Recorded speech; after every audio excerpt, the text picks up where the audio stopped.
आज से कुछ दिन पहले बांग्लादेश में टीपू चंद्रा दास को जिंदा जलाकर मार दिया था।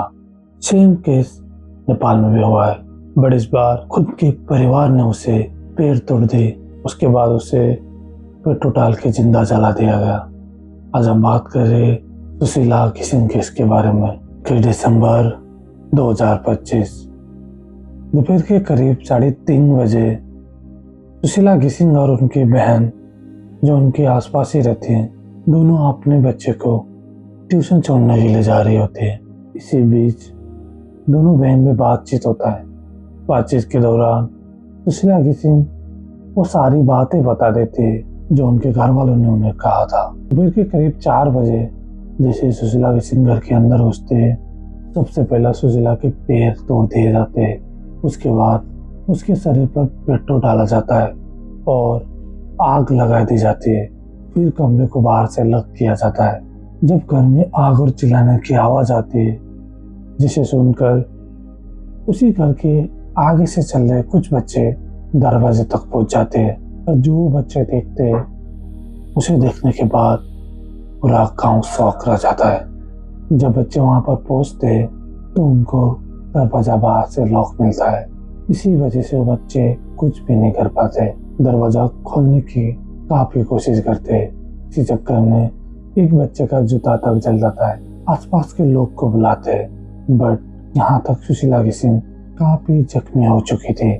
आसपास के लोग जमा होते हैं और सुशीला घिसिंग को वहां से अस्पताल लेके जाते हैं। सुशीला घिसिंग के ससुर भी आग की चपेट में पड़ जाते हैं। इस वक्त तक सुशीला घिसिंग की सास और ननद, जो घर के नीचे ही थे, वो भी आ जाते हैं और वो सबको कहने लगती है कि सिलेंडर फट गया है, इस वजह से घर में आग लग गई।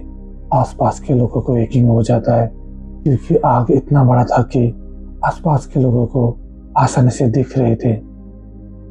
वहां पर पुलिस आते हैं। पुलिस को रूम में लाइटर, एक जला हुआ लकड़ी और पेट्रोल मिलता है। इसके बाद पुलिस को लगने लगता है कि ये कोई दुर्घटना नहीं, ये एक सोची समझी साजिश है। पुलिस इन्वेस्टिगेशन के बाद जो सच्चाई सबके सामने रखती है, उसे सुनने के बाद आप लोग भी शॉक रह जाओगे। उसके बाद पुलिस 2 लोग को गिरफ्तार करती है। एक सुशीला घिसिंग की सास महारानी बमजन और दूसरी सुशीला घिसिंग की ननद मीना लामा।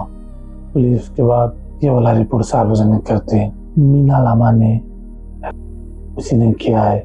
मेरे जैसे काफी सारे लोगों के दिमाग में भी ये बात चल रही होगी कि आखिर ये हुआ तो हुआ क्यों, का मास्टरमाइंड कौन था, जैसे सवाल आप लोग के दिमाग में भी चल रहे होंगे। आइए इस वीडियो की सत्य तथ्य जानने की कोशिश करेंगे। इस केस से जुड़े किरदार का इंट्रोडक्शन करवा देता हूँ। ये सुशीला बमजान, उनके हस्बैंड, और ये उनकी सास महारानी बमजान, और ये मीना लामा, और ये है उनके ससुर। इस कहानी की शुरुआत होती है आज से करीब 15 साल पहले। सुशीला घिसिंग की शादी उनके मामा के बेटे सूर्य बमजान से होती है। ये एक अरेंज मैरिज थे क्योंकि ये भाई बहनों के बीच शादी थी। सुशीला बमजान की माँ और उनके ससुर सगे भाई बहन थे। दोनों परिवार काफी खुश थे। उसके बाद दुर्भाग्यवश एक समस्या आ जाती है, जिसे 7 साल बीत जाने के बाद भी सुशीला घिसिंग के कोई बच्चे नहीं होते। सुशीला के ससुराल में तनाव का माहौल चालू हो जाता है। यहाँ से सुशीला को दिन रात टॉर्चर करने का काम शुरू हो जाता है। झगड़ा इतना बढ़ जाता है कि सुशीला घिसिंग को मायके जाना पड़ता है। सुशीला घिसिंग मायके जाती है और उनका ट्रीटमेंट होता है। उसके कुछ ही साल बाद सुशीला घिसिंग के 3 बच्चे होते हैं। सुशीला घिसिंग के बच्चे की तस्वीर सोशल मीडिया पर मिल जाएंगे। उसके बाद पूरा परिवार वापस मिल जाता है। फिर सुशीला घिसिंग एक खुशी जिंदगी बिताने की आस में रहने लगती है। इसी दौरान मीना लामा अपने पति से तलाक लेकर घर लौट जाती है। अब घर में और ज्यादा कलेश होना शुरू हो जाता है। सुशीला घिसिंग को दिन रात टॉर्चर होना फिर शुरू हो जाता है। एक बार तो सुशीला घिसिंग के पति ने सुशीला घिसिंग के सर पर मोबाइल से मार दिया था और उन्हें गंभीर रूप से घायल कर दिया था। फिर सुशीला की सिंह मायके जाते हैं, लेकिन वहां भी समझा बुझाकर सुशीला को वापस ससुराल भेज दिया जाता है। एक बार तो सुशीला की सास महारानी बुमजान ने भी कुर्सी से सुशीला की पीठ पर दे मारा था, उससे भी गंभीर रूप से घायल कर दिया था। फिर भी मायके वाले ने बातचीत करके मामले को दबा दिया था। इसके बाद सुशीला का भरोसा टूट जाता है। उसे लगने लगता है कि मायके वाले मुझे सीरियस नहीं ले रहे। उसके बाद सुशीला की सिंह अपने साथ हुए हर एक जुर्म को अपने अंदर ही दबा देती है। वो मायके पे कुछ भी शेयर करना बंद कर देती है और इसी खामोशी का फायदा उठाकर ससुराल वाले उन्हें दिन रात टॉर्चर करते हैं। उनके हस्बैंड सूर्य बमजान कोरिया चला जाता है। घर में सास ससुर ननद अब यहाँ से और तेजी से झगड़ा होना शुरू हो जाता है। अब आता है दिन 21 दिसंबर 2025। सुशीला के ससुराल वाले कहते हैं कि घर छोड़ के चली जा, नहीं तो तुझे मार देंगे। इसी बात को सुशीला की सिंह ने अपनी बहन के साथ शेयर कर लिया था। उसके बाद जैसे ही सुशीला की सिंह बच्चे को ट्यूशन छोड़ के घर की तरफ आते हैं, जैसे ही सुशीला की सिंह किचन के अंदर घुसते हैं, उसके बाद उनकी ननद एक धारदार हथियार लेके उनके पैरों पर मारती है। उसके बाद सुशीला की सिंह जमीन पर गिर जाती हैं। जैसे ही सुशीला की सिंह जमीन पर गिरते हैं, उसके ऊपर पेट्रोल डाल दिया जाता है और उन्हें पेट्रोल डालकर आग लगा दिया जाता है। उसके बाद ननद और सास रूम को लॉक करके उनको नीचे रुक जाते हैं। सुशीला की सिंह को वहां पर आग में छोड़ देते हैं। आप सोचिए, अगर थोड़ा सा भी हमारे हाथ पर एक गर्म वस्तु लग जाता है तो हमारी क्या हालत होती है। उस वक्त सुशीला की सिंह की क्या हालत होगी आप सोच भी नहीं सकते। कितना दर्द सहा होगा उस औरत ने। उसके बाद वहां पर कुछ स्टूडेंट आते और सुशीला की सिंह को बचाने की कोशिश करते, बट दरवाजा लॉक होने के कारण सुशीला की सिंह को बचा नहीं पाते। उसके बाद पुलिस आते हैं और जैसे कि मैंने आपको आगे बताया था वो सब होना चालू हो जाता है। यहाँ पर सोचने वाली बात यह है, सुशीला की सिंह के ससुर को आग कैसी लगी। काफी सारे आर्टिकल ने उन्हें पहले बचाते हुए आग लगी है ये कहना है, बट अभी काफी सारे आर्टिकल उन्हें दोषी कह रहे हैं। इस बात का मेरे पास कोई पुख्ता सबूत नहीं है।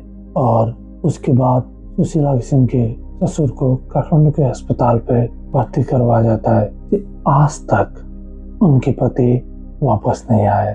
काफी सारे मीडिया रिपोर्ट की माने तो इस मर्डर में पूरा परिवार का हाथ है, यहाँ तक कि सुशीला सिंह के हस्बैंड तक का, क्योंकि इतने दिन बीत जाने के बाद भी अभी तक सुशीला सिंह के पति वापस नहीं आए। माना कि वापस आना इतना इजी नहीं होता, फिर भी कई सारे ऐसे कंट्री है जहाँ पर अलाउ करते हैं, उसमें से एक कोरिया भी है।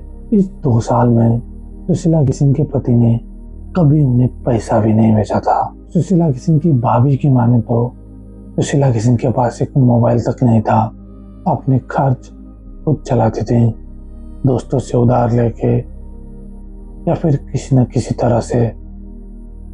इसके बाद काफी सारे लोग जमा हो जाते और प्रोटेस्ट करना चालू कर देते। प्रोटेस्ट की वजह से नेपाल में ये केस फास्ट ट्रैक पे गया हुआ है। इस केस पर ये बताना तो मुश्किल है कि हस्बैंड का क्या रोल है, फिर भी काफी सारे मीडिया की माने तो हस्बैंड ही मेन मास्टरमाइंड है इस केस में। सीखने वाली बात यह है कि कभी भी छोटी मोटी हरकत को नजरअंदाज नहीं करना चाहिए।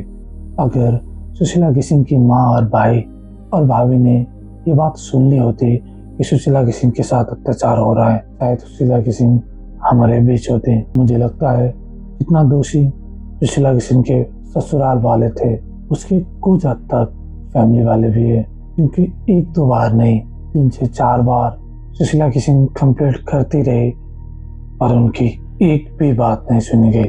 शायद सुशीला सिंह की माँ को लगता था कि मेरा भाई ऐसा कुछ कर ही नहीं सकता, या फिर बेटी से ऊपर भाई था। प्रोटेस्ट की वजह से उनके घर पे तोड़फोड़ किया जाता है और यहाँ तक कि आग लगाने की कोशिश तक की जाती है, बट आसपास ही काफी सारे घर होने की वजह से आग नहीं लगाया जाता। ये लोग घर के ऊपर से दूसरे घर में भागने की कोशिश कर रहे हैं। और एक शॉकिंग बात यह है कि सुशीला सिंह के भाई जो कोरिया में थे वो वापस आ गए हैं, बट उनके हस्बैंड अभी तक वापस नहीं आ पाए। इसी वजह से भी लगता है कि शायद इसके मास्टरमाइंड उनके हस्बैंड ही हैं। आई होप आप लोग को वीडियो पसंद आया होगा। ऐसे वीडियो देखने के लिए चैनल को सब्सक्राइब जरूर करें।